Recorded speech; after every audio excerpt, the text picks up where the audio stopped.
MyG presents Tamasha Bazaar.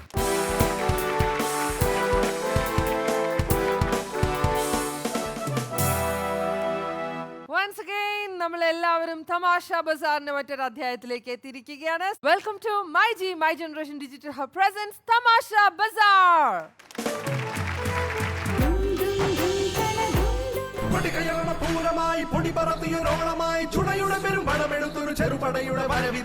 തങ്കക്കുളം പോലത്തെ എന്റെ ഭാര്യ നിന്റെ ഭാര്യ തന്നെയെന്ന്. ആ പൊട്ടിച്ചളുകിയിരിക്കുന്ന അണ്ടാവിനെയൊക്കെ തങ്കക്കുടം എന്നാണ് പറയുന്നത്. എനിക്കറിയാമല്ല.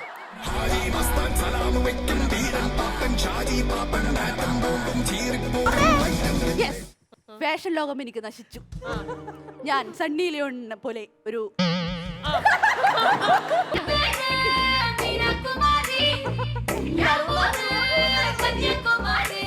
അറിയാതെ കാട്ടുമാക്കാ നിന്റെ മൂക്കിന്റെ ധാരാളം വള്ളത്തിൽ വെള്ളം നിറയും.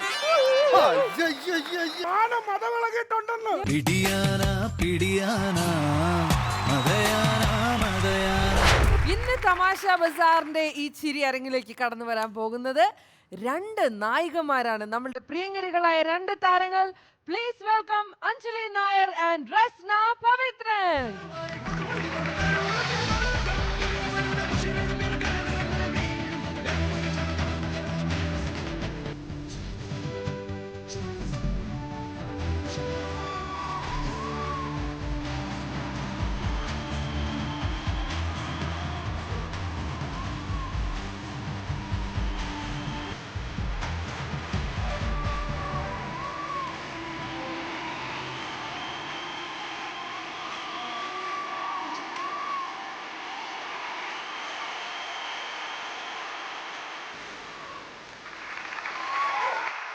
Hello Anjali, hi Rasna, welcome to Thamasha Bazaar. Thank you. അപ്പൊ രണ്ടുപേരും എന്റെ വളരെ നല്ല സുഹൃത്തുക്കളാണ്. എനിക്ക് ഒരുപാട് കാലമായിട്ട് അറിയാവുന്ന രണ്ടാൾക്കാരാണ്. അപ്പോൾ നിങ്ങളുടെ രണ്ടുപേരുടെയും വിശേഷങ്ങളൊക്കെ ചോദിക്കട്ടെ. അങ്ങനെ നിങ്ങൾ രണ്ടുപേരും ഒരുമിച്ച് അഭിനയിച്ച സ്വർണ്ണ മത്സ്യങ്ങൾ എന്ന് പറഞ്ഞ ഏറ്റവും പുതിയ സിനിമ റിലീസായി കഴിഞ്ഞിരിക്കുകയാണ്. നിങ്ങൾ രണ്ടുപേരും തകർത്ത് അഭിനയിച്ച് തിയേറ്ററുകളിൽ നല്ല റെസ്പോൺസ് ആണ് കിട്ടിക്കൊണ്ടിരിക്കുന്നത്. സോ ആ സിനിമയുടെ വിശേഷങ്ങളാണ് നമുക്ക് അറിയേണ്ടത്. സ്വർണ്ണ മത്സ്യങ്ങൾ എന്ന് പറയുന്നത് 5 കുട്ടികളാണ്. 5 സ്വർണ്ണ മത്സ്യങ്ങളിലെ ഒരു ആളുടെ അമ്മയാണ്. ഒരു മത്സ്യത്തിന്റെ അമ്മയാണ് അഞ്ജലി എന്നാണ് കഥാപാത്രം ചെയ്യുന്ന കുട്ടിയുടെ കഥാപാത്രത്തിന്റെ പേര്. അപ്പൊ അഞ്ജലിയുടെ അമ്മയായിട്ട് ആരെ വേണം എന്നുള്ള ഒരു സംശയം അവിടെ ഉണ്ടായിരുന്നില്ല. പ്രതിവേട്ടൻ അഞ്ജലിയെ തന്നെ വിളിക്കൂ എന്നുള്ള രീതിയിൽ അത് പെട്ടെന്ന് സെറ്റായി. അങ്ങനെ ഒരു അമ്മ മകൾ ബോണ്ടിങ് കാണിക്കുന്ന ഒരു നല്ല സിനിമ. റസ്നയുടെ ക്യാരക്ടർ, ഞാൻ ഈ 5 സ്വർണ്ണ മത്സ്യങ്ങളെ അവരുടെ ആ സ്വർണം ക്ലാവ് പിടിച്ച ആ ഒരു സ്വർണം എന്നൊക്കെ പറയില്ലേ, അതിനെ ഒന്ന് പോളിഷ് ചെയ്തെടുക്കുന്ന ഞാനും സിദ്ദിഖിയുമാണ് അതിന്റെ ഒരു മെയിനായിട്ട്. അവരെ നല്ല നല്ല കുട്ടികളാക്കാനുള്ള നല്ല കുട്ടികളാണ്. പക്ഷെ ആ സിനിമ ശരിക്കും റിയൽ ലൈഫിൽ ആരെങ്കിലും കുട്ടി ഇതിന് വേണ്ടിയിട്ട് റോൾ മോഡലായിട്ട് എടുത്തിരുന്നു? അതായത് കുട്ടിയെ അതുപോലെ നല്ല കുട്ടിയാക്കാൻ ശ്രമിച്ച ആരെങ്കിലും? ഞാൻ ഓൾറെഡി നല്ല കുട്ടിയാണല്ലോ, അപ്പൊ പിന്നെ എനിക്കത് ആവശ്യമില്ല. അപ്പൊ സ്വർണ്ണ മത്സ്യങ്ങളുടെ ഏറ്റവും വലിയൊരു പ്രത്യേകത എന്ന് പറഞ്ഞു കഴിഞ്ഞാൽ മലയാളികൾക്ക് ടെലിവിഷൻ സ്ക്രീനിലൂടെ അദ്ദേഹത്തിന്റെ ആ ഒരു ഭാഷാ നൈപുണ്യം കൊണ്ടും അറിവ് കൊണ്ടും ഒക്കെ നമ്മളെ വിസ്മയിപ്പിച്ചിട്ടുള്ള ഒരു വ്യക്തിയാണ് മിസ്റ്റർ GS പ്രദീപ്. അദ്ദേഹമാണ് ഈ സിനിമ ഡയറക്റ്റ് ചെയ്തിരിക്കുന്നത്. So how was that experience? പ്രതിവേട്ടൻ ശരിക്കും ഞങ്ങളൊക്കെ ഭയങ്കര ടെൻസ്ഡ് ആയിരുന്നു. ഇപ്പോൾ ഈ പറഞ്ഞ പോലെ തന്നെ ചോദ്യോത്തരങ്ങൾ ഉണ്ടാവും എന്നുള്ളതായിരുന്നു പേടി. ലൊക്കേഷനിൽ വന്നാൽ തന്നെ നമ്മുടെ മൈൻഡ് അറിയാം, നമ്മുടെ ഒരു IQ എന്നൊക്കെ പറഞ്ഞിട്ട് GK പരീക്ഷിക്കുക എന്നൊക്കെ ഉള്ളത്. പക്ഷെ പുള്ളിയുടെ GK ഞങ്ങൾക്ക് പരീക്ഷിക്കാൻ തോന്നി. അത്ര ഒരു ചൈൽഡിഷ് ക്യാരക്ടർ. അപ്പം ഞാൻ ഇത് പ്രതിവേട്ടൻ തന്നെയാണോ അശ്വമേധത്തിലൊക്കെ ഇരിക്കണം, ഭയങ്കര ഒരു കുഞ്ഞു കുട്ടിയെ പോലെ ആക്ഷൻ ഇല്ല, ഞാനൊന്നും കൂടെ അപ്പൊ അതുപോലെ ഒരു എന്താ പറയുക കെമിസ്ട്രി ഞങ്ങളുടെ എല്ലാവർക്കും ഇടയിൽ പ്രതിവേട്ടൻ അങ്ങനെ ഫീൽ ചെയ്തിട്ടുണ്ടായിരുന്നു. അപ്പം എത്രയോ വർഷങ്ങൾക്ക് മുന്നേ പുള്ളി ശരിക്കും ഡിറക്ഷൻ ഫീൽഡിലേക്ക് വരേണ്ട ഒരു മുത്തും സ്വത്തൊക്കെ തന്നെയായിരുന്നു. അത്ര ലാഘവത്തോടുകൂടി പുതിയതായിട്ട് കൈകാര്യം ചെയ്യുന്ന ഒരു മേഖലയായിരുന്നില്ല. അപ്പൊ ഞങ്ങളുടെ എല്ലാ ആശംസകളും ഈ സിനിമ ഗംഭീര വിജയത്തിലേക്ക് എത്തട്ടെ എന്ന് ഞങ്ങൾ ആശംസിക്കുകയാണ്. Thank you so much. അപ്പൊ റസ്ന പറയും, ഈ സിനിമയുടെ മറ്റ് സ്പെഷ്യാലിറ്റീസ്, ഇതിന്റെ ക്യാമറ, മ്യൂസിക്. അഴകപ്പൻ സാറാണ് ഈ സിനിമയുടെ ക്യാമറ ചെയ്തിരിക്കുന്നത്. ശരിക്കും പ്രദീപ് സാറ് ഡയറക്ഷൻ, പിന്നെ ക്യാമറ അഴകപ്പൻ സാറാന്ന് പറഞ്ഞപ്പോൾ വേറെ ഒന്നും ആലോചിക്കേണ്ടി വന്നിട്ടില്ല. അത്രയും മനോഹരമായിട്ടുള്ള ഒരു സീൻസൊക്കെ നമുക്ക് അതിൽ കാണാൻ പറ്റും. പിന്നെ ഞങ്ങളുടെ പ്രൊഡ്യൂസർ നോർത്ത് ഇന്ത്യൻസ് ആണ്. അവരുടെ ആദ്യത്തെ പ്രോജക്റ്റാണ് മലയാളത്തില്. ഉത്തുങ് ജിതേന്ദ്ര ഠാക്കൂർ എന്നാണ് നമ്മുടെ പ്രൊഡ്യൂസറിന്റെ പേര്. മ്യൂസിക് ബിജിപാൽ സാറായിരുന്നു. പിന്നെ മുരുകൻ കാട്ടാക്കട സാർ പ്രതിവേട്ടൻ എഴുതിയിട്ടുണ്ട്. അതെ, എഴുതിയിട്ടുണ്ട്. ഇത് ആക്ച്വലി ഒരു നോർത്ത് ഇന്ത്യൻ മൂവിയുടെ അഡാപ്ഷൻ ആണ് ഈ പടം.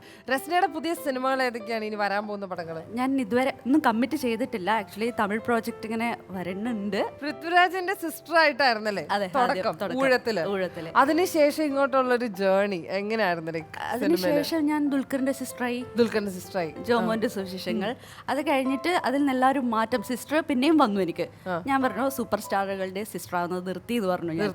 അപ്പൊ ആ സമയത്താണ് എനിക്ക് ബാലാമണി അമ്മയായിട്ട് സാറ് വിളിക്കുന്നത്. അത് ഞാൻ ഒരു ചാലഞ്ചായിട്ട് ഏറ്റെടുത്തു.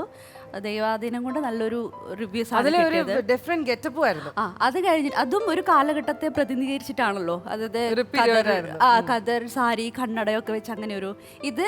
ഞാൻ വരുന്നത് 90s ഈ സിനിമയില് 90s ഗെറ്റപ്പാണ് എല്ലാവരും. അതിനകത്ത് നല്ല ഫിലിം കണ്ടാക്കറിയാം. എൻ്റെ ഇൻട്രൊഡക്ഷൻ തന്നെ ഒരു പാട്ട് 90s പ്രശസ്തമായ എക് ദോ തീനൊക്കെ വെച്ചിട്ട് വരുന്ന ഒരു ഇൻട്രൊഡക്ഷൻ ആണ്. അങ്ങനെ ഒരു ചേഞ്ച്. എന്റെ ജനി ആ കാര്യം പറഞ്ഞ എന്നോട് പറയണ്ട, ഞാൻ തർക്കിക്കും അതില്. ഈ ബേബിച്ച പറയുന്ന എല്ലാ കാര്യത്തിനും ഇങ്ങനെ തർക്കിക്കാൻ നിന്നാ എങ്ങനെ ശരിയാവും? നിങ്ങൾ പറയുന്ന കാര്യം ഞാൻ അംഗീകരിക്കും, ഞാൻ തർക്കിക്കും അതില്. എനിക്ക് ശരി എന്ന് പറയുന്ന കാര്യങ്ങളല്ലേ ഞാൻ പറയേണ്ടുള്ളൂ. അതാണ്. അപ്പൊ പിന്നെ എനിക്ക് ശരി എന്ന് പറയുന്ന കാര്യമല്ലേ ഞാൻ പറയേണ്ടത്? അതാണ് നിങ്ങൾ തർക്കിക്കേണ്ട കാര്യമില്ലല്ലോ. അത് സമാധാനമായിട്ട് കേട്ടൂടെ? നിങ്ങൾ തർക്കിച്ചോണ്ടല്ലേ ഞാൻ തർക്കിച്ചല്ലേ എനിക്ക് തർക്കിക്കേണ്ട കാര്യമുണ്ടോ? തർക്കിക്കണമെന്ന് തീരുമാനിച്ചു വന്നു കഴിഞ്ഞാൽ പിന്നെ തർക്കിച്ചോണ്ടേ. നിങ്ങളല്ലേ അവിടെ എന്നോട് തർക്കിച്ചു തുടങ്ങി, ഞാനാണോ നിങ്ങളോട് തർക്കിച്ചു തുടങ്ങി? എന്താ പ്രശ്നം? ഞാൻ പറയാം, തർക്കം എന്തിനും ഒരു പരിഹാരമാണോ? അല്ല, എന്തിനാണെങ്കിലും തർക്കിക്കുന്നത് ശരിയാണോ? അല്ല. അതാണ് ഞാൻ ഈ തർക്കം ഒന്നിനും ഒരു പരിഹാരമല്ല. അത് വളരെ ശരിയാണ്. ഞാനും ഇപ്പൊ മനസ്സിലായോ? അത് ശരിയാണ്. അത് കാര്യമുണ്ട്. എന്റെ ഒരു കൂട്ടുകാരിയുടെ കല്യാണം, ശാന്തി എന്നാണ് പേര്. ശാന്തിയുടെ കല്യാണത്തിന് തുടക്കം മുതലേ തർക്കം. ശ്രീധരത്തിന്റെ കാര്യത്തിൽ സ്ത്രീധനത്തിന്റെ കാര്യമൊന്നും അല്ലെന്നേ. കല്യാണത്തിന്റെ അന്ന് മണ്ഡപത്തിൽ കയറി നിന്നിട്ട് മാല ഇടാൻ സമയത്ത് ഭയങ്കര തർക്കം. പെണ്ണിന്റെ വീട്ടുകാരും ചെറുക്കന്റെ വീട്ടുകാരും ആദ്യം ആര് മാല ഇടണം ഭയങ്കര. അവര് വീട്ടുകാർ തമ്മിൽ അങ്ങോട്ടും ഇങ്ങോട്ടും തർക്കിച്ച് അവസാനം പെണ്ണും ചെറുക്കനും തമ്മിലായി തർക്കം. ഞാൻ ഇടും, ഞാൻ മാലയിടും, നീ മാലയിടും എന്ന് പറഞ്ഞ് ഭയങ്കര തർക്കം. അവസാനം ശാന്തി തന്നെ ഇടപെട്ട് അതങ്ങ് സോൾവ് ചെയ്ത് മാലയിട്ട് സോൾവ് ചെയ്ത് വിട്ടു. അല്ല, പൂജ ചെയ്യാൻ വന്ന ശാന്തി വന്ന് കയറി നിന്ന് മാലയിട്ടാണ് അയാൾ ഇത് സോൾവ് ചെയ്തത്. എന്നിട്ട് അവിടെ തീരുന്നുണ്ടോ? ഈ കല്യാണം കഴിഞ്ഞ് വീട്ടിൽ പോയി ആദ്യ രാത്രിക്ക് പെണ്ണ് മുറിയിലേക്ക് കയറിയപ്പോ അവിടെയും തർക്കം. അവള് പാലും കൊണ്ടുപോയി. ഈ പാല് കുടിക്കുന്ന ഒരു പരിപാടി ഉണ്ടല്ലോ, അവിടെ തർക്കം. ആദ്യം ഭർത്താവ് കുടിക്കോ ഭാര്യ കുടിക്കോ? അങ്ങനെ പറയുന്ന മോള് കുടിക്ക്, അവള് പറയുന്നു ചേട്ടൻ കുടിക്ക്. അങ്ങനെ രണ്ടുപേരും ഒടുക്കാത്ത തർക്കം. അവസാനം 4 മണിയായപ്പോ പിരിക്കും. അല്ലെങ്കിൽ പാല് 4 മണി വരെ ഇരുന്നാ പിരിഞ്ഞു പോകത്തേ ഉള്ളൂ. അതാണ് പാല് പിരിഞ്ഞു എന്നല്ല, 4 മണി ആയപ്പോഴേക്ക് ഇവർ രണ്ടുപേരും പിരിഞ്ഞ് 2 വഴിക്ക് പോയി. കണ്ടോ? ഇതാണ് ഞാൻ പറയുന്നത്, തർക്കം ഒന്നിനും ഒരു പരിഹാരമല്ല. ഞാൻ പറയുന്നത് ഒരു കാരണവശാലും എന്നോട് തർക്കിക്കാൻ വരരുത്. ഞാൻ ഇപ്പൊ പറഞ്ഞ അതിന് വരരുത്. നമ്മൾ മാന്യമായിട്ട് എല്ലാ കാര്യത്തിനും സമീപിക്കണം.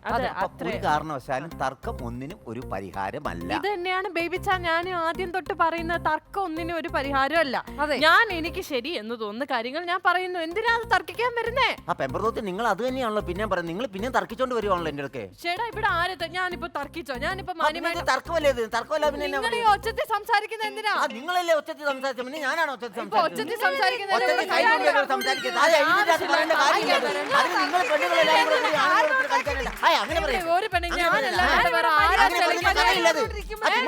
കാര്യമില്ല. നിങ്ങൾ 4 പെണ്ണുങ്ങളെ കൂടി ഒരു ചെറുപ്പക്കാരനോട് ചുമ്മാ തർക്കിക്കാന്ന് വെച്ചാൽ ചെറുപ്പക്കാരൻ പറഞ്ഞാൽ ഞാൻ ചെറുപ്പക്കാരനായിരുന്നല്ലോ.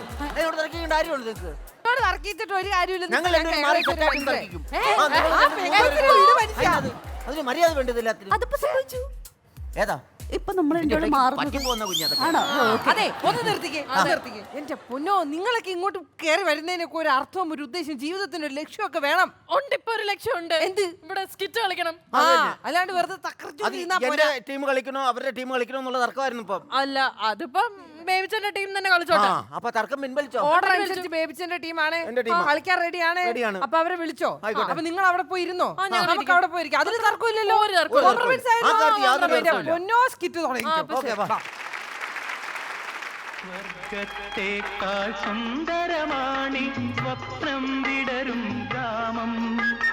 പ്രേമവതിയാമെൻ പ്രിയ കാമുകി താമസിക്കും ഗ്രാമം. സ്വർഗത്തെ എടി എടി എടി നിക്കടിയോടെ. എന്താടി എന്താടി കാണിച്ചിട്ട് പോയേ? എന്താ കാണിച്ചെന്ന് കണ്ടില്ലേ? ദേ സുമേ, നിന്നോട് ഞാൻ 1000 വട്ടം പറഞ്ഞിട്ടുണ്ട്, ഒന്നുകിൽ ആ പ്ലാവ് മൂട് വെച്ച് മുറിക്കുക, അല്ലെങ്കിൽ ഇങ്ങോട്ട് കിടക്കുന്ന ശിഖരം വെട്ടുക.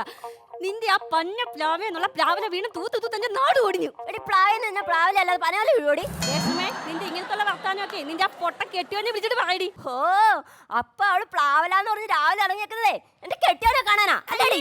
നിന്റെ കെട്ടിയോനെ കണ്ടേച്ചാലും മതി, ചിമ്പാൻസി. എടി എന്റെ കെട്ടിയോനെ ചിമ്പാൻസി എന്ന് വിളിച്ചല്ലേ?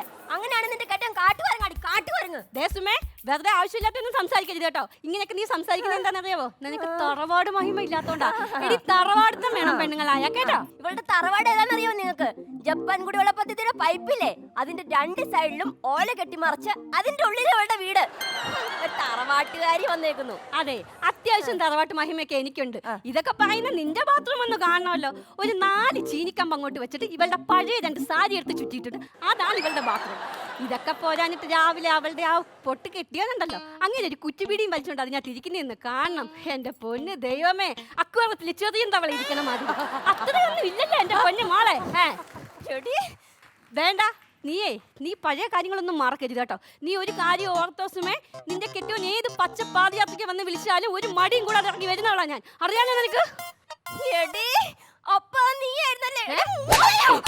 എന്തിനാണ് നീ എന്നെ തല്ലിയത്? എടി ഞാൻ പറഞ്ഞത് അങ്ങനെ സുഖമില്ലാണ്ട് അവിടെ കിടന്ന് വലിക്കുമ്പോ ഓടി വരുന്ന ഞാനെന്നല്ലേ? അത് ശരി, നീ എന്നെ തല്ലിയല്ലേ?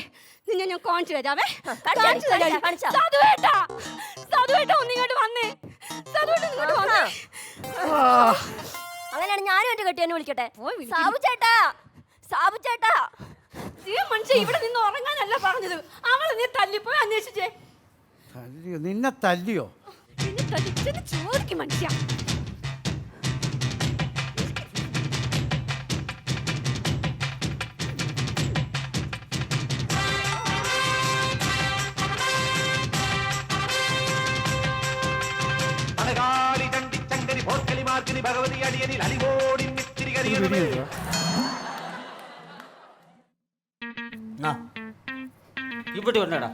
അടുപ്പം കത്തിച്ചോളാം. ഓ മനുഷ്യ ബീഡി ചോദിക്കാനാണോ പറഞ്ഞു വിട്ടത്?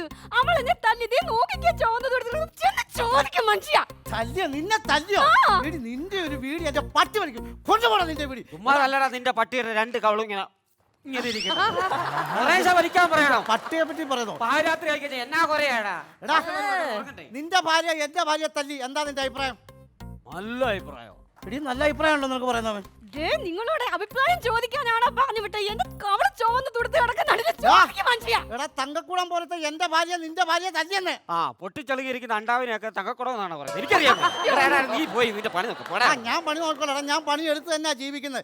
നിനക്കറിയോ 18 വർഷമായിട്ട് ഇവിടുത്തെ ATM-ലെ സെക്യൂരിറ്റി ഞാൻ. മനസ്സിലാ? ആ ATM കാത്തു സൂക്ഷിക്കുന്ന പോലെ എന്റെ തങ്കക്കുടത്തെ ഞാൻ കാത്തു സൂക്ഷിക്കുന്നത്. എടാ നിനക്ക് കാത്തു സൂക്ഷിക്കാനുള്ള വകുപ്പൊക്കെ നിന്റെ ഉള്ളൂ. എടാ ആമ്പിള്ളാര് കയറി പൈസ എടുത്ത് അവന്റെ കാര്യം കാണും. നിന്റെ ഭാര്യയുടെ ചരിത്രം മുഴുവൻ ഈ നാട്ടുകാർക്ക് മുഴുവൻ അറിയാം. പിന്നെ എന്റെ ഭാര്യയുടെ ചരിത്രം അവൾ എന്നാ പൂലാൻ ദേവിയോ? ഈ നാട്ടിൽ എത്രയോ ചെറുപ്പക്കാരുണ്ട്. ഒന്ന് ഇന്നേ വരെ അവൾ ഒരു ചെറുപ്പക്കാരുടെ മുഖത്ത് പോലും നോക്കിയിട്ടില്ല, നോക്കത്തില്ല അവള്. എടാ എത്ര ബന്ധു വന്നാലും ഹർത്താൽ വന്നാലും ചെറിയ പെട്ടിക്കടയുടെ പുറകെ കൂടെ ഒക്കെ സൈഡിൽ കൂടെ കച്ചവടം നടക്കും.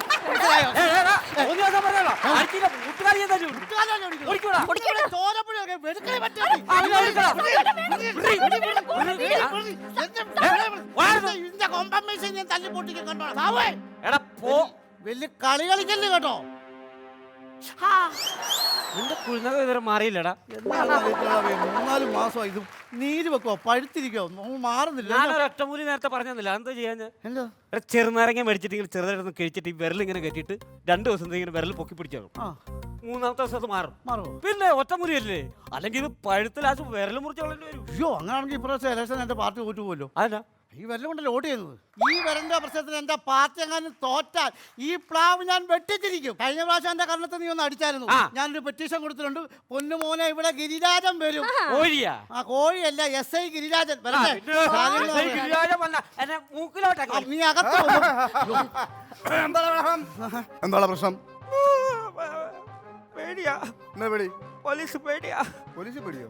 എന്റെ അച്ഛൻ ആവശ്യത്തിന് പ്ലാവില്ലേ, എന്റെ അച്ഛൻ കുരു കൊണ്ടിട്ട് കിളിപ്പിച്ച പ്ലാവാ. എന്റെ അച്ഛനെ പോലെ ഞാൻ ആ പ്ലാവിനെ കാണാറിയാ. ഭഗവാനെ, പ്ലാവിന്റെ ഒരു മോനെ ഞാൻ ആദ്യമായിട്ട് കാണുക. ഇത് കൊള്ളാട്ടോ. എന്റെ അച്ഛനെ കൊണ്ടുപോകല്ല. ഇതൊന്നും എനിക്കറിയണ്ട. കറക്റ്റ് ആയിട്ട് കാര്യം പറഞ്ഞു ഒത്തൂർപ്പാതെ ഞാൻ ഇവിടെ വിട്ടു പോകത്തില്ല. അതല്ല സാറേ,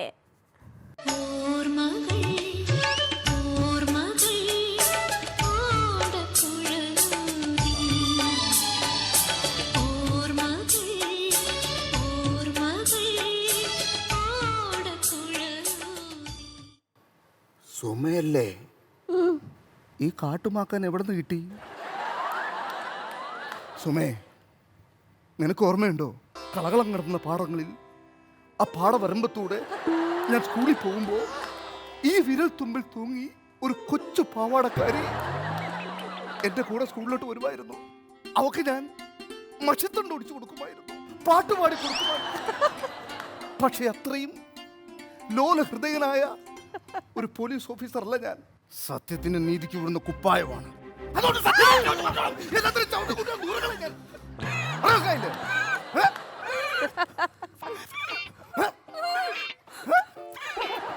എന്താ പറ്റിയെ?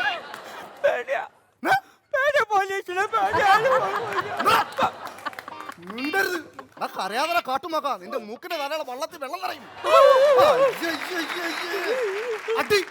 ഒരു കാര്യം ഞാൻ തീരുമാനിച്ചു, ഈ പ്ലാവ് ഞാൻ അങ്ങ് വെട്ടാൻ തീരുമാനിച്ചിരിക്കും. ആരോടെങ്കിലും അറിയിക്കാനുണ്ടെങ്കിൽ അറിയിച്ച് വെട്ടാനുള്ള കാര്യങ്ങൾ ഏർപ്പെടുത്തിക്കൊള്ളുക. ഈ പ്ലാവ് വെട്ടു നോക്കി എനിക്ക് എന്റെ ജോണിച്ചായനോട് ചോദിക്കണം. ജോണിച്ചാനോ? ആ, ആരൊക്കെ ചോദിക്കാനുണ്ടെങ്കിൽ ചോദിക്കേണ്ടവരെ വേഗം വിളിക്കുക. Johnny, money, Johnny. You are my gunning Johnny. Johnny, money, Johnny. Hello sir, good morning. Good morning. എന്റെ പേര് ജോണി. ജോണി ചാൻ എന്ന് സ്നേഹമുള്ളവർ വിളിക്കും. പാഠം തീരെഴുതി കൊടുത്തും അടുത്തിരിക്കുന്നവന്റെ ഉത്തരക്കടലാസ് കണ്ടെഴുതിയുമല്ല താങ്കൾ ഈ കാക്കക്കുപ്പായം മേടിച്ചതെങ്കിൽ ഞാൻ പറയുന്ന കാര്യം സാറിന് മനസ്സിലാവും. മുമ്പിരുന്ന സുഗണ്ണസയോട് ചോദിച്ചാൽ മതി, ജോണിച്ചാനെ കുറിച്ച് അറിയാം. വീട്ടിലൊക്കെ വന്നിട്ടുണ്ട്, ഒരുപാട് ചിക്കനൊക്കെ കടിച്ചു പറിച്ച് തിന്നിട്ടുണ്ട്, ഓർമ്മയില്ലേ? പോകാൻ നേരത്തെ പാക്ക് ചെയ്ത് സാറിനെ തന്നിട്ടുണ്ട്. അതെ. എന്താ ജോലി? എന്റെ ജോലി എന്ന് പറഞ്ഞാൽ എനിക്ക് രാഷ്ട്രീയമാണ്. എന്റെ രാഷ്ട്രീയം എന്ന് പറഞ്ഞാൽ സാമൂഹ്യ പ്രതിബദ്ധതയുള്ള ഒരു രാഷ്ട്രീയ നേതാവാണ് ഞാൻ. വലതു നിന്നും ഇടതു നിന്നും ആൾക്കാർ വിളിക്കുന്നുണ്ട്, പക്ഷെ പോകത്തില്ല. ജോണിക്ക് സാമൂഹ്യ പ്രതിബദ്ധത. ഡ്യൂട്ടിയിലാണ്, ഞാൻ വിളിക്കാം. ഓക്കെ. ഇത് ഏത് സിനിമയിലെ പാട്ടാ ഇത്? ഇത് ഏത് സിനിമയിലെ പാട്ടാ? നല്ല ഗാനമല്ലേ? ഞാൻ എവിടെയോ കേട്ടിട്ടുണ്ട്. ഇത് ഏത് സിനിമയിലെ പാട്ടാ ഇത്? എനിക്ക് തോന്നുന്നു ദിൽവാലെ ദുൽഹനിയ ലേറ്റ് ആയെങ്കിൽ അതെല്ലാം കഹോനെ പേർക്കെയാണ്. ഇന്ത്യൻ. ഈ വന്നപ്പോ എന്തോ പറഞ്ഞായിരുന്നല്ലോ. എന്തോ സാറേ? അല്ല, പാടവോ കുട്ടനാടോ അങ്ങനെ അല്ല, അത് പഴഞ്ചൊല്ല് പറഞ്ഞാണ് സാറേ. പാടം തിരെഴുതി കൊടുത്തതും അത് കഴിഞ്ഞെന്തോ പറഞ്ഞു. അല്ല, ഒന്നും പറഞ്ഞില്ല സാറേ. പറഞ്ഞായിരുന്നു. അല്ല, ഒന്നും പറഞ്ഞില്ല സാറേ. പറഞ്ഞു മറന്നുപോയിട്ടാ. എന്ത് പറഞ്ഞു? വല്ലവന്റെ ഉത്തരക്കടലാസ് നോക്കി എഴുതി ഉണ്ടാക്കിയാണെന്ന് പറഞ്ഞില്ലേ? അത് പറഞ്ഞു. മൊബൈൽ നമ്പർ പോലും പറയാത്തവനാ. കറക്റ്റ് ഓർത്ത് പറയുന്നു. പിന്നെ പറഞ്ഞ ശീലമല്ല, എനിക്ക് ചെയ്ത ശീലം. എന്താ? സാധാരണ രാഷ്ട്രീയക്കാർ പറയുന്ന പോലെ അല്ല, സ്ഥലം മാറ്റമൊന്നുമില്ല. പിന്നെ ഇവിടെ ചോദിച്ചാൽ മതി ജോണിയെ കുറിച്ച്. എന്താ ചെയ്യുന്നത്? ഒന്നും ചെയ്യത്തില്ല സാറേ. ഒന്നും ചെയ്യത്തില്ലെന്നാണല്ലോ പറയണേ. അതല്ലേ സാറേ പറഞ്ഞത്. അവൻ വല്ലതും പറഞ്ഞാലേ ഞാൻ വല്ലതും ചെയ്യാൻ പറ്റൂ. അങ്ങനെ ഞാൻ ഒന്നും ചെയ്യാറില്ല ആരെയും. അതേ പറഞ്ഞത്, അത്രേ ഉള്ളൂ. ഞാൻ പോട്ടെ, ജോണിക്ക് മീറ്റിംഗ് ഉണ്ട് സാറേ, പോണം. അപ്പൊ എല്ലാ കാര്യങ്ങളും നടക്കട്ടെ. ജോണി എങ്ങും പോണില്ല. ഇങ്ങോട്ട് കയറിക്കാ. അല്ല സാറേ, എനിക്ക് ജോണിക്ക് പോണേ, മീറ്റിംഗ് ഉണ്ട് സാറേ. ജോണിക്ക് ഒരു മീറ്റിംഗും ഇല്ല. ജോണി ഈ പ്രശ്നത്തിൽ വന്നാണെങ്കിൽ ഇതിന് പരിഹാരം കണ്ടിട്ട് ജോണി ഇവിടുന്ന് പോകുന്നുള്ളൂ. അല്ല, പരിഹാരം നമുക്ക് കാണാം സാറേ. മനസ്സിലായില്ലേ? ഞാൻ ഇവിടുന്ന് പോയാൽ ഇവിടെ നമ്മൾ തല്ലും. അതുകൊണ്ട് ഒരു 5 മിനിറ്റിനുള്ളിൽ നീ അവരോട് കാര്യം തിരക്കി സമാധാനം എനിക്ക് പറഞ്ഞിരിക്കണം. സദാനന്ദ സാബ് ഒന്നിഞ്ഞ് വന്നേ. ആള് ചൂടനാണ്. നിങ്ങളൊരു മര്യാദ വേണ്ടത്. എന്നെ ഫസ്റ്റിൽ വിളിക്കണ്ടായിരുന്നു, അതല്ലേ ടെൻഷൻ. എന്റെ ജോണിച്ച ഈ പ്ലാവ് വെട്ടണം. എനിക്കത് അത്ര മാത്രം അറിയാൻ മതി. പ്ലാവ് വെട്ടിട്ട് ഇനി സംസാരിച്ചാൽ മതി. പ്ലാവ് മുറിക്കാൻ സമ്മതിക്കില്ല, ഒരുത്തം വെട്ടണം. ഇത് എന്ത്? നമുക്ക് 11:00 മീറ്റിംഗ്. രണ്ടുപേരും വന്നേ. ഞാൻ സമാധാനത്തിൽ കാര്യങ്ങൾ പറഞ്ഞ് മനസ്സിലാക്കാം. കിടന്ന് ബഹളം വെക്കരുത്. കൂടെ നിന്നോളണം കേട്ടോ. സമാധാനം. ആള് ചൂടനാ, ദേശക്കാരനാ. മീശേളിയാ, ഞാൻ പറഞ്ഞില്ലേ എന്റെ കൂടെ നിന്ന് ആരോ കോക്കറി കാണിച്ച്. ഞാൻ പറഞ്ഞില്ലേ മിണ്ടാൻ നിൽക്കണോ? ഞാൻ പറഞ്ഞില്ലേ? ജോണി പറഞ്ഞു മിണ്ടാൻ നിൽക്കാൻ. സാറേ, വേറെ ഒന്നുമല്ല സാറേ. 11:00 മീറ്റിംഗ് ഉണ്ട്, ജോണിക്ക് പോകണം. എന്തായാലും ജോണിയെ കൊണ്ട് ഈ പ്രശ്നം പരിഹരിപ്പിച്ചിട്ടേ ഞാൻ വിടുന്നുള്ളൂ. ജോണി മോനെ, ഇതാണ് അവരുടെ അതിര്. അതെ. ആവശ്യമില്ലാത്ത പ്രശ്നത്തിൽ നീ വരരുത് കേട്ടോ. ഈ അതിരില് നീ പ്ലാവായിട്ട് അങ്ങ് നിൽക്ക്. ഞാനിപ്പോ മീറ്റിംഗ് ഉണ്ടെന്ന് സംസ്ഥാന സെക്രട്ടറി പങ്കെടുക്കുന്ന മീറ്റിംഗ്. ജോണി ഇവിടെ പ്ലാവായിട്ട് നിൽക്കുന്നു. അയ്യോ, ജോണി പ്ലാവ്. ജോണി പ്ലാവ്. ശരി. ഈ പ്ലാവ് ഇവിടെ നിൽപ്പുണ്ടേ. ഇനി ഞങ്ങൾ രണ്ടുപേരുടെ പ്രശ്നങ്ങൾ പറയൂ. സാറേ, ഈ പ്ലാവിന്റെ ഒരു കൊമ്പ് ഇങ്ങോട്ട് തിരിഞ്ഞിരിക്കുക. ഞങ്ങളുടെ വീടിന്റെ മുറ്റത്തേക്ക് ഇരിക്കുക. ഉള്ള കരിയില മുഴുവനും ഞങ്ങളുടെ മുറ്റത്താ. ഇവിടെ മുഴുവൻ അല്ലയാ, ഈ ഇല മുഴുവൻ ഞങ്ങളുടെ വീടിന്റെ മുറ്റത്ത് വീഴുവാ. അങ്ങനെ മാത്രമല്ല ഇത് ഞങ്ങളുടെ സൈഡിലോട്ട് ഒരു ശേഖരം കിടപ്പുണ്ട്. ഇതിനകത്ത് ഇഷ്ടംപോലെ പ്ലാവിലുണ്ട്. അത് കുഞ്ഞോട്ടാണല്ലോ വീഴുന്നത്. ആണല്ലേ സാറേ, കൊമ്പ് തന്നെയല്ല പ്രശ്നം. ഈ പ്ലാവിന്റെ ഒരു വേര് ഞങ്ങളുടെ വീടിന്റെ മുറ്റത്തോടും കൂടി അങ്ങനെ അവര് മാത്രം പറഞ്ഞിട്ട് കാര്യമുണ്ടോ? ഞങ്ങളുടെ പറമ്പിലോട്ടും ഒരു വേര് നീണ്ടിട്ടുണ്ട്. അപ്പൊ ഇതിന് തായ് വേരില്ലേ? തായ്വേര് ദ്രവിച്ചു പോയി സാറേ. ഇവിടെ തായ്വേര് കാണിക്കേ. അപ്പൊ പറ, ഈ ചക്ക ഏത് കൊമ്പിലാണ് കിടക്കുന്നത്? ചക്ക ഈ കൊമ്പിൽ കിടക്കുന്നു. വെറുതെ നിൽക്കുമ്പോ ഇതൊക്കെ ഒന്ന് അടുത്ത് കളഞ്ഞൂടാ ചക്കയൊക്കെ. ചക്ക ഈ കൊമ്പിൽ കിടക്കുന്നുണ്ടോ? ചക്ക ഇട്ടോ? പിന്നെ ചക്ക ഉണ്ട്. ഈ ശേഖരത്തിലോട്ട് ഒരുപാട് ചക്കകളുണ്ട്. ഇങ്ങോട്ട് നേടി ഒരു ചക്ക. അല്ല ജോണിക്ക് പോണം മീറ്റിംഗ് ഉണ്ട്. എത്ര ചക്കകൾ ഈ ശേഖരത്തേന്? ജോണിക്ക് പോണം മീറ്റിംഗ് ഉണ്ട്. ഇത് മാത്രമല്ലെന്ന് വേറെ ഒരു പണി ഇവര് ചെയ്യുമെന്ന്. എന്താണ്? ഈ നീളത്തിലുള്ള ഒരു കമ്പുണ്ടെന്ന് ഇവര് ഈ ചക്കക്ക് കുത്തും. കുത്തോ? പിന്നെ അത് ഇനി ഇങ്ങനെ കാണിക്കുന്നു സാറേ, ചക്കക്കിട്ട് കുത്തനേക്ക് ഇങ്ങനെ കാണിക്കുന്നു. ചക്കക്കിട്ട് കുത്തുന്നത് കാണിക്കണമല്ലോ. അത് കണ്ടാലല്ലേ എനിക്ക് അതിന്റെ കറക്റ്റ് കാര്യങ്ങൾ അറിയാൻ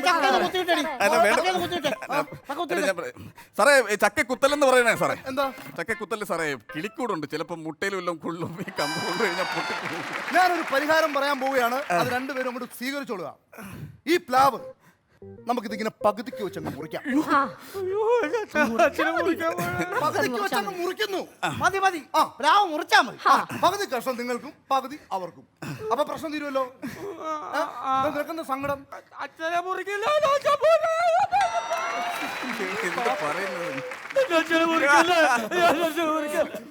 മതി മതി മതി മതി മതി മതി മതി.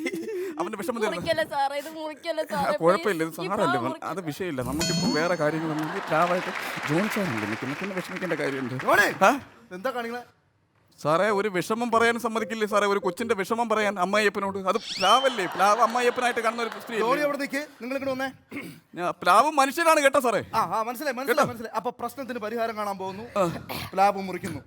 ജോണിക്ക് മീറ്റിംഗ് ഉണ്ടേ. ജോണിക്ക് ഒരു മീറ്റിംഗ് ഇല്ല, ജോണി അവിടെ നിന്നാ മതി. അപ്പൊ രണ്ടു കൂട്ടർക്ക് സമ്മതപ്രകാരം ഈ മരം മുറിക്കാനുള്ള ഏർപ്പാട് ഞാൻ ചെയ്യും. മതി സാറേ. ഓക്കെ അല്ലേ? അപ്പൊ കൈ കൊടുക്ക, കൈ കൊടുക്ക, കൈ കൊടുത്തേ, കൈ കൊടുത്തേ, കൈ കൊടുത്തേ. അത് ചേരാൻ ബുദ്ധിമുട്ടാ. അപ്പോ എനിക്ക് പോകാലോ. ഇനി ഇവിടെ പ്രശ്നം ഉണ്ടാകാൻ പാടില്ല. ഓക്കെ ഇല്ല സാറേ. ഓക്കെ സാറേ, എല്ലാവർക്കും സന്തോഷമായല്ലേ സാറേ? അങ്ങനെയാണെങ്കിൽ ഈ പ്ലാവിൽ കിടക്കുന്ന 2 ചക്കെങ്കിലും അടുത്തോണ്ട് പോ സാറേ. 11:30 മീറ്റിംഗ് സാറേ ജോണിക്ക്.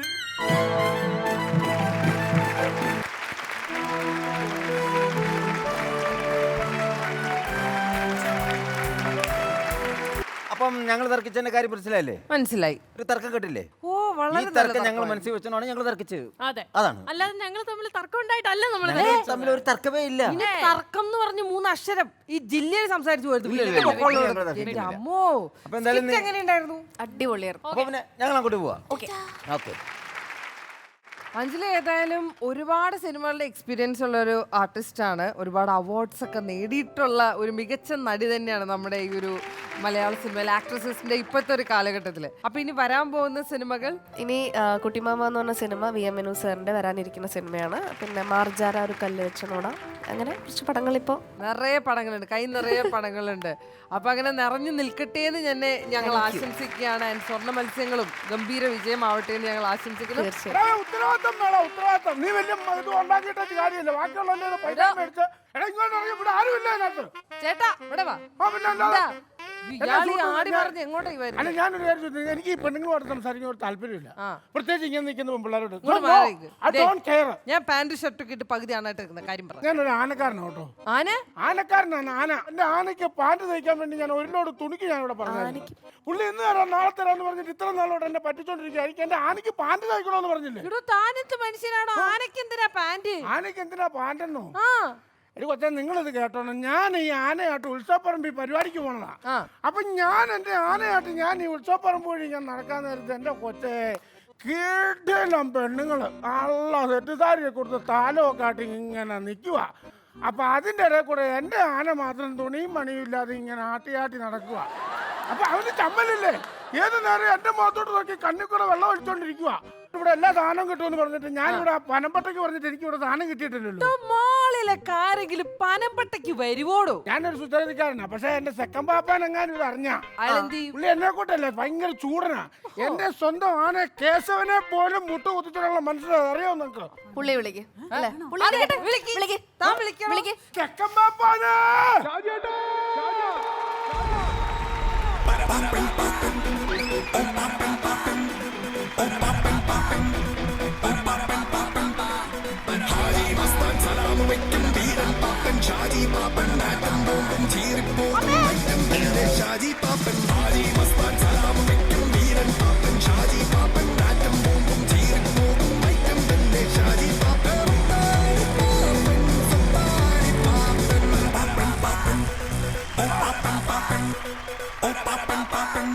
ഈ മൂക്കിപ്പട്ടി ടപ്പിയുടെ അത്രയുള്ള സാധനമാണോ താൻ ചെക്കൻ പാപ്പാൻ ആനയെ മുട്ടുകുത്തിച്ചെന്നൊക്കെ പറഞ്ഞത്? ഈ ഐറ്റം ഫസ്റ്റ് പാപ്പ എന്ന് പറയുമ്പോൾ ഇച്ചിരി പൊക്കം വേണം. സെക്കൻ പാപ്പ എന്ന് പറയുന്നത് നേരെ താഴെ നിൽക്കണം. അതാണ് സെക്കൻ പാപ്പ. മുട്ടുകുത്തിച്ചെന്ന് ഞാൻ ഉദ്ദേശിച്ച് വേറൊന്നുമല്ല. ഈ ആനപ്പുറത്ത് കയറണമെന്നുണ്ടെങ്കിൽ വലിഞ്ഞു കയറി പോകാൻ വേണ്ടിയിട്ട് ബാഹുബലിയിൽ മറ്റേ നടനൊന്നുമല്ല. ആന കുഞ്ഞു വന്നാലേ അവന് കയറി പോകാൻ വേണ്ടി പറ്റുള്ളൂ. അപ്പൊ അതിന് വേണ്ടിയിട്ടാണ് ഞാൻ ആ കാര്യം പറഞ്ഞത്. അങ്ങനെ നിങ്ങൾ എന്റെ ആശാനല്ലേ, എന്റെ സെക്കൻ പാപ്പ നിങ്ങൾ അങ്ങനെ ചെറുതായിട്ട് കാണുകയും ചെയ്തു. നിസ്സാര ആളല്ലേ നിൽക്കുന്ന പുള്ളി. അത് അത്ര വിശ്വാസമല്ലേ പുള്ളി. കഴിഞ്ഞ പ്രാവശ്യം കൊട്ടാരക്കര ഒരു അമ്പലത്തിൽ ഞങ്ങൾ ഉത്സവത്തിന് വേണ്ടി പോയി. അവിടെ 10 പേരും ഞാൻ ഇങ്ങനെ നിരന്ന് നിൽക്കുക. 10 പേരും ഞാനാ. അതിനകത്ത് ഒരാനയ്ക്ക് അന്നേരം മതം ഇളകി. മതം ജനങ്ങളെല്ലാം 4 പാട് ഓടുക. അന്നേരം ഓടി വന്നിട്ട് പറഞ്ഞു എന്റെ ആന എങ്ങനെയും തലക്കണമെന്ന് പറഞ്ഞു. അന്നേരം എന്റെ സെക്കൻ പാപ്പൻ കാണിച്ച എന്നെ കാട്ടായ വന്നറിയോ? ഞാൻ എന്റെ ചൂണ്ടുവിരൽ ഉപയോഗിച്ച് ഒരു മർമാണി വിദ്യ ചെയ്തു. ഞാനിങ്ങനെ ചൂണ്ടി നിന്നപ്പോൾ ആന പതറി വിളറി വെട്ടി വേർത്തി. അതാണ്. ഇത് 3 ദിവസം ഐസുവിന്റെ വാതിക്ക് ആ ഗവൺമെന്റ് ആശുപത്രി കൊതുകടിയും കിട്ടി ഞാൻ നിന്നറിയോ? എന്തിന്? ഈ പുള്ളി ചൂണ്ടി ആനയ്ക്കല്ലെന്ന് മതം ഇളകിയ പുറകെ കൂടെ വന്ന ആനയ്ക്കായിരുന്നു. പിന്നെ ഞാൻ നോക്കാൻ നേരത്തെ ഷട്ടില് തട്ടി കളിക്കുന്ന ആനയുടെ കാലിന്റെ ചോട്ടി കിടന്നിട്ട് കളിക്കുക. അല്ല, അങ്ങനെയാണ്. ഞാൻ ഒരു സംശയം ചോദിക്കട്ടെ? ഞാൻ സ്കൂളിൽ പഠിക്കുമ്പോൾ പോലെ കേട്ടിട്ടുണ്ട്, ഈ ആനവാൽ മോതിരം കൊണ്ട് ഇങ്ങനെ കെട്ടിയിട്ട് കൊണ്ട് നടന്നു കഴിഞ്ഞാൽ പേടി ഉണ്ടാവില്ല. ആനവാൽ മോതിരം ഉപയോഗിച്ചാൽ അല്ലെങ്കിൽ കയ്യിൽ കെട്ടിക്കൊണ്ടുവരുന്ന ഒരു പേടിയില്ല. എന്റെ കയ്യിൽ വരെ ആനവാൽ മോതിരം ഇല്ലേ. എനിക്കൊരാളെ പോലും പേടിയില്ല. അതാണ് പുള്ളിക്ക് ഒരു മനുഷ്യനെ പേടിയില്ല.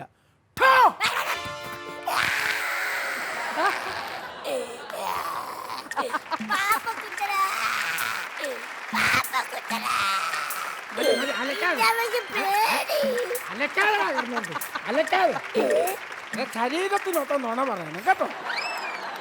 അവന്റെ അവളെങ്ങാനില്ലേ. അപ്പൊ ഏതായാലും ഞങ്ങൾ ഇവിടെ വന്നത് നല്ല സന്തോഷമുണ്ട്.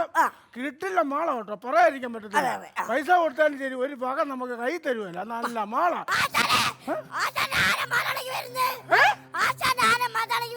മതവിളക്ക് വരുന്നോ? എന്റെ ദൈവമേ, ആന മതവിളക്കിട്ടുണ്ടെന്ന്. എവിടെ വരുന്നുണ്ടെന്ന് പൊക്കോ.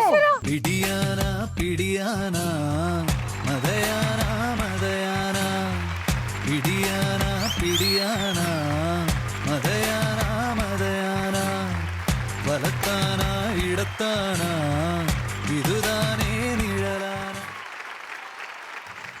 ചേച്ചി അല്ല ചേച്ചി, ഇതെന്ത് കഥ? അവരാനം മതവിളക്ക് വരുന്നൊക്കെ ചേച്ചിയെ കണ്ട് ചേച്ചിയാണല്ലോ അവിടെ നിന്ന് ഇറങ്ങി വന്നത്. കഥ ഞാൻ പറയാൻ പിള്ളേർ നിങ്ങൾ കേക്ക്. ഒടുക്കത്തെ ആനഭ്രാന്താ ഈ മനുഷ്യന്. രാവിലെ വീട്ടിൽ നിന്ന് അങ്ങോട്ട് ഇറങ്ങും ഓരോ ആനയെ കാണാനായിട്ട്. ഏതാണ്ട് ഒരു ദിക്കി ചെന്ന് ഏതാണ്ട് ഒരു ആനയുടെ കാലിന്റെ മൂട്ടി കയറി കിടന്നിട്ട് ആനയുടെ തൊഴിയും വാങ്ങിച്ചോണ്ട് വന്നിങ്ങേരും. അന്ന് ഇത് ബോധം പോയത് അങ്ങേറെ. പിറ്റേ ദിവസം ബോധം തെളിഞ്ഞപ്പോഴേ അങ്ങേർക്ക് ഞാൻ ആനയും അങ്ങേര് ആനപ്പാപ്പാനും. അല്ല, ഞാനൊരു സംശയം ചോദിച്ചോട്ടെ, അപ്പൊ ഈ കൂടെ നടക്കുന്ന സെക്കൻ പാപ്പാനോ? എന്റെ പൊന്നു കൊച്ചേ, ഞാൻ സെക്കൻ പാപ്പാനൊന്നല്ല. ഞാൻ ഇങ്ങനെ ചികിത്സിക്കാൻ വന്ന വൈദ്യനാ. ഇന്നലെ ഞാൻ ആനയുടെ ഓണറായിരുന്നു. ഇന്നിപ്പോ സെക്കൻ പാപ്പ. നാളെ ഇനിയിപ്പോ ഏത് കുഞ്ഞമ്മയുടെ മോനാവോന്ന് എനിക്കറിയാൻ തോട്ടി താഴെ ഇടും. ആ തലയിലെ കെട്ടഴിച്ച് ഉണ്ട് മര്യാദക്ക് ഇടണം. 3-4 പെമ്പിളാര് നിക്കല്ലേ. വാ വീട്ടിൽ പോവാം. വാ നാടാ നാടാ നാടാ വീട്ടിലോട്ട് പറക്കിക്കൊണ്ട് പോവോ? അത് പറിക്കൊണ്ട് സെക്കൻ പാപ്പാനെ തന്റെ സൂക്കേട് മാറ്റം ഞാൻ നോക്കട്ടാ. നമുക്ക് സ്വാഗതം ചെയ്യാം സ്വർണ്ണ മത്സ്യങ്ങൾ എന്ന ഈ സിനിമയിലെ 2 ചെറിയ താരങ്ങൾ. അവർ ചെറിയ വലിയ താരങ്ങളാണ്. Welcome master Akash and master knife.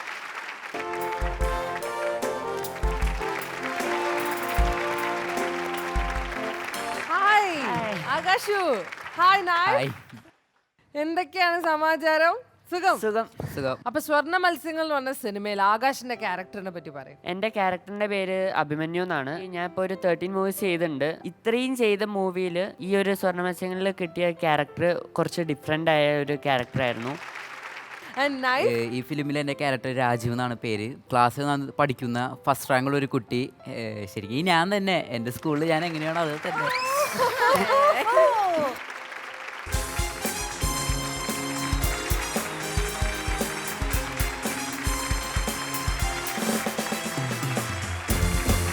Trolley bowl segment ആണ്. ഇതിനകത്ത് കുറച്ച് രസകരമായ ചോദ്യങ്ങൾ അതുപോലെ കുറച്ച് രസകരമായ ടാസ്കുകൾ ഇതിനകത്ത് ചുരുട്ടി വെച്ചിട്ടുണ്ട്.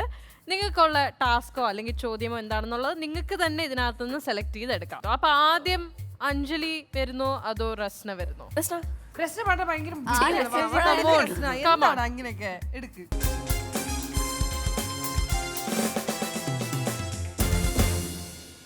റസ്നയ്ക്കുള്ള ക്വസ്റ്റ്യൻ തന്നെയാണത്.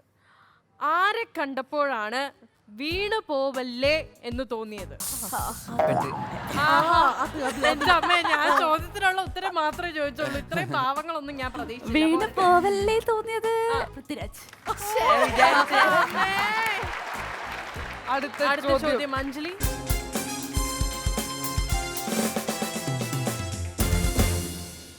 അഞ്ജലിക്കുള്ള ക്വസ്റ്റ്യൻ തന്നെയാണ്. ആദ്യമായി ലവ് ലെറ്റർ എഴുതിയ എക്സ്പീരിയൻസ്? ആദ്യത്തെ ലവ് ലെറ്റർ എന്റെ വീട്ടിൽ അപ്പുറത്തെ ചേട്ടൻ. ഏത് വയസ്സ്? ഏത് വീട് വേണമെങ്കിലാവല്ലോ. ഏത് വയസ്സാ? 8ാം ക്ലാസ്സിൽ പഠിക്കുമ്പോഴാണെന്ന് തോന്നുന്നു. 8ാം ക്ലാസ്സിൽ പഠിക്കുന്ന ഈ കുട്ടിയുടെ വീട്ടിന്റെ അപ്പുറത്തെ ചേട്ടനാണ് ഈ കുട്ടി ആദ്യമായിട്ട് ലവ് ലെറ്റർ എഴുതിയിരിക്കുന്നത്.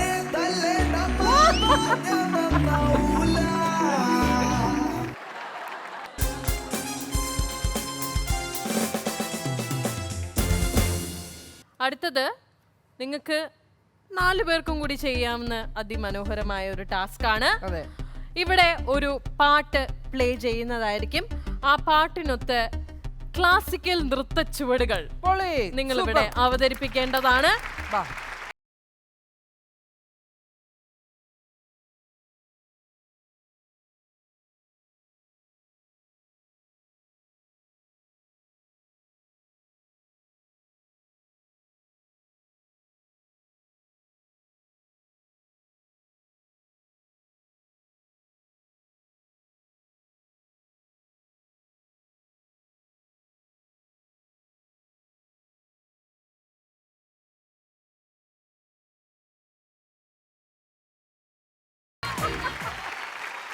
അഞ്ജലി,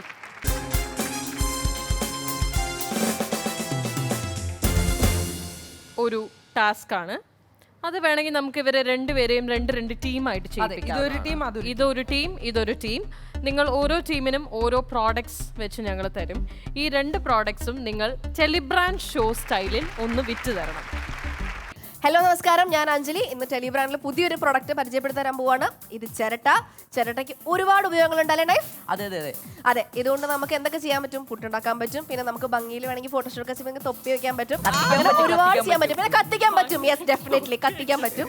പിന്നെ നമുക്ക് വേണമെങ്കിൽ ഈ പഴയ കളിക്കുന്ന മണ്ണൊക്കെ ഇട്ടിട്ട് ഇങ്ങനെ മണ്ണിട്ടിട്ട് കളിക്കില്ലേ, ബോളാക്കി കളിക്കാം. അങ്ങനെ ഒരുപാട് ഉപയോഗമുണ്ട്. ഇതെന്തായാലും നിങ്ങൾക്ക് യൂസ്ഫുൾ ആവും. എന്തായാലും വാങ്ങാം.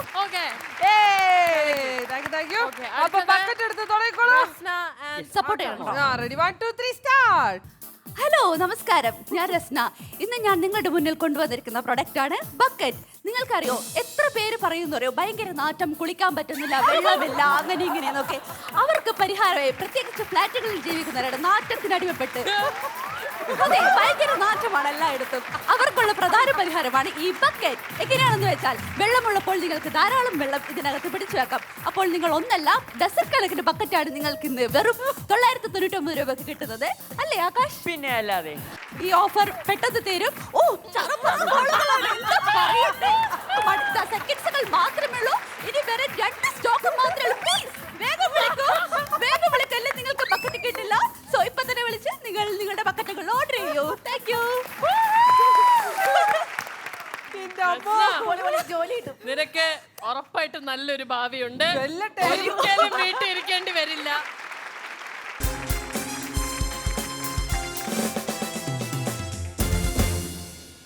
തേച്ചില്ലേ പെണ്ണെ തേച്ചില്ലേ പെണ്ണെ എന്ന് ആരെങ്കിലും ഈ മുഖത്ത് നോക്കി പാടിയിട്ടുണ്ടോ? ഞാൻ തേപ്പൊക്കെ പണ്ടായിരുന്നു. ഇപ്പൊ ഡീസന്റാ ഞാൻ. പണ്ട് തേച്ചിട്ടുണ്ട്. പണ്ട് പണ്ടേ ഞാൻ ഇങ്ങനെ തന്നെ, ഇനിയുള്ള കാലവും അങ്ങനെ തന്നെ. Next question ആർക്കെടുക്കണം? ആകാശ് എടുക്കും.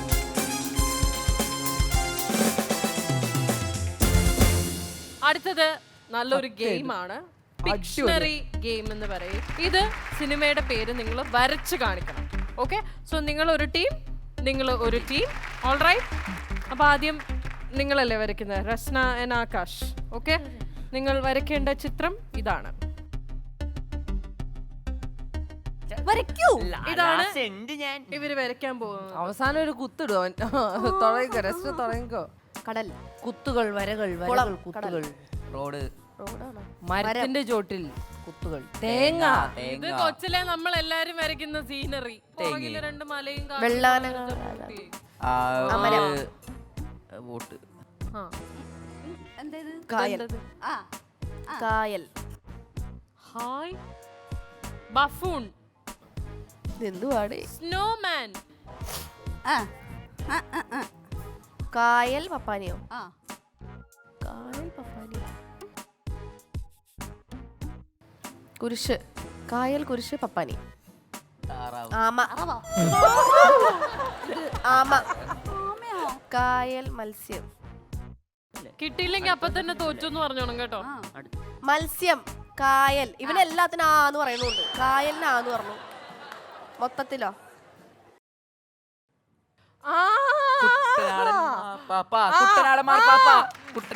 ഓക്കെ, ഇല്ല ഇതില് അവര് തോറ്റു, ഇവര് ജയിച്ചു. കാരണം അവരുടെ വായിന്ന് വന്ന പേരാണ്.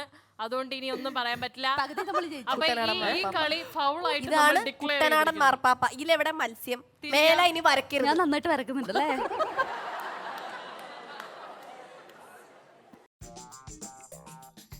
അവിടെ നോക്ക്, അവിടെ നോക്ക്.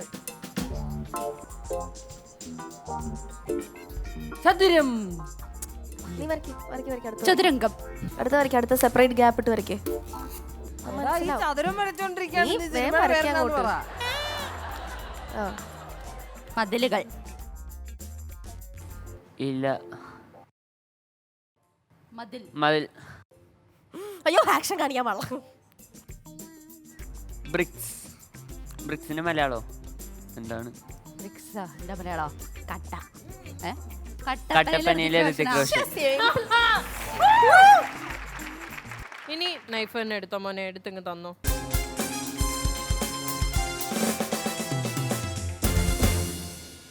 ഇവിടെ കാണിക്കുന്ന ചിത്രങ്ങളിൽ ഒളിച്ചിരിക്കുന്ന പാട്ട് ഏതാണ് എന്ന് കണ്ടുപിടിക്കുക. ടീമാക്കി ചെയ്യാല്ലേ? ആർക്ക് കിട്ടണം അവര് കൈവക്കാം. അവര് കൈവക്കാം. ചിത്രം വന്നു. പറഞ്ഞു. ഓലത്തുമ്പത്തേരുന്നു ബാലഗോപാലിന്റെ എണ്ണ തേപ്പിക്കുമ്പോ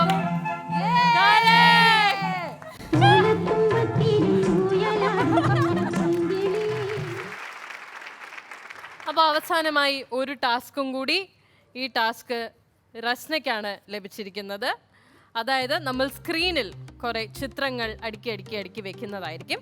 ആ ചിത്രങ്ങളെല്ലാം കണക്ട് ചെയ്ത് രസകരമായ ഒരു കഥ ഉണ്ടാക്കി പറയുക. ഇതാണ് ചിത്രങ്ങൾ. സിമ്പിൾ അല്ലേ? ഞാൻ ആദ്യമായി മുംബൈയിൽ പോയി ഒരു മോഡലാവുക എന്നുള്ളത് എൻ്റെ ആഗ്രഹമായിരുന്നു. അങ്ങനെ ഞാൻ വലിയൊരു മോഡലായപ്പോഴാണ് എനിക്ക് ഇന്ത്യൻ ക്രിക്കറ്റ് ടീമിലെ MS ധോണിയെ കാണാൻ ഒരു അവസരം കിട്ടിയത്. ആദ്യ ദർശനത്തിൽ തന്നെ ഞങ്ങൾ രണ്ടുപേരും അനുരാഗബദ്ധരായി. അദ്ദേഹം എന്നെ ഡേറ്റിങ്ങിന് വിളിച്ചു. ഞാൻ പറഞ്ഞു no please, I don't interested എന്ന് പറഞ്ഞു. അദ്ദേഹം വീണ്ടും വിളിച്ചു. ഫോൺ ചെയ്തു യെസ് എന്നെ ഫോൺ ചെയ്തു. ഞാൻ പറഞ്ഞു ഇല്ല. പിന്നെ ഒരു ദുർബല നിമിഷത്തിൽ ഞാൻ സമ്മതിച്ചു. അങ്ങനെ ഞങ്ങൾ ഐസ്ക്രീം, അങ്ങനെ ഞങ്ങൾ ആലുവല്ല എന്താണ് ഒരു വെള്ളച്ചാട്ടം, നയാഗ്ര വെള്ളച്ചാട്ടത്തിൽ എന്നെ ഡേറ്റിങ്ങിന് വിളിച്ചു. ഒരാഴ്ച ഞങ്ങൾ അവിടെ തങ്ങി. ആ ഒരാഴ്ച കഴിഞ്ഞപ്പോഴാണ് അദ്ദേഹം പറയുന്നത് എനിക്ക് നിന്നെ മതിയായി ഇത്. വേണ്ടാന്ന് പറഞ്ഞു. ഞാൻ ഡിപ്രഷനിൽ പോയി. ആ ഡിപ്രഷനിൽ ഞാൻ പിന്നെ ശക്തമായ തീരുമാനങ്ങൾ എടുത്തു. യെസ്, ഫാഷൻ ലോകം എനിക്ക് നശിച്ചു. ഞാൻ സണ്ണി ലിയോണിനെ പോലെ ഒരു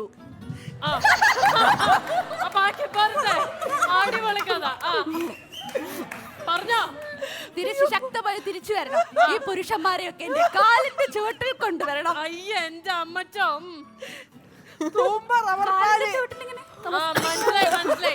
കൊണ്ടുവരണം ഞാൻ ആഗ്രഹിച്ചു. സണ്ണി ലിയോണായി മാറി. ഞാൻ ഇടയ്ക്കിടയ്ക്ക് ദുഃഖത്താൽ പിന്നെ എനിക്ക് തോന്നി ഇത് വേണ്ടിയിരുന്നില്ല, ഇതല്ല എന്റെ ജീവിതം. ഞാൻ സിഗരറ്റ് വലിക്കാൻ തുടങ്ങി. ഒരുപാട് തീപ്പെട്ടികൾ ഞാൻ ഉരച്ചു തീർത്തു. ഞാൻ ആ ജീവിതവും അടുത്ത് ഏകാന്തത തേടി കേരളത്തിൽ KSRTC ബസ്സിൽ കയറി. അമേരിക്കയിൽ നിന്നൊക്കെ വിട്ട് നമ്മുടെ സ്വന്തം KSRTCയിൽ കയറി ഞാൻ യാത്ര ചെയ്തു.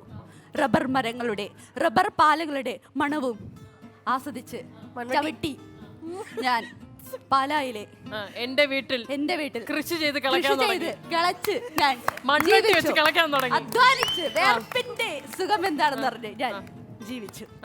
ഇന്ന് ഞാനൊരു കർഷകശ്രീ അവാർഡ് വാങ്ങിയ നല്ലൊരു കർഷക നേതാവ് കൂടിയാണ്. എല്ലാവർക്കും നന്ദി.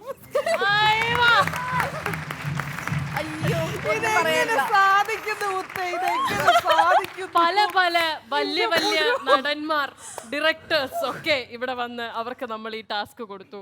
ആരും പറഞ്ഞ കഥയിൽ ഇന്നേ വരെ നമുക്ക് സെൻസർ ബോർഡ് കൊണ്ടുപോകാനായിട്ട് വന്നിട്ടില്ല. ആദ്യമായി ഒരു കഥ നമ്മൾ ഈ വേദിയിൽ നിന്നും സെൻസർ ബോർഡിൽ എത്തിച്ച് സർട്ടിഫിക്കറ്റ് അടിച്ചു മേടിച്ചുകൊണ്ട് ഇന്നിവിടെ ഈ രണ്ട് കുട്ടി താരങ്ങൾക്കും അതുപോലെ തന്നെ രസ്നയ്ക്കും അഞ്ജലിക്കും big thanks for coming in to Thamasha Bazaar. വീണ്ടും വരിക, നമുക്ക് ഇതുപോലെ അടിച്ചു പൊളിച്ച് അല്ലേ സെലിബ്രേറ്റ് ചെയ്ത് പോവാം. So thank you everyone. നമ്മൾ എല്ലാവരും ചേർന്ന് ഗുഡ് ബൈ പറയുകയാണ്. This is my G my generation digital hub presents Thamasha Bazaar. Good bye.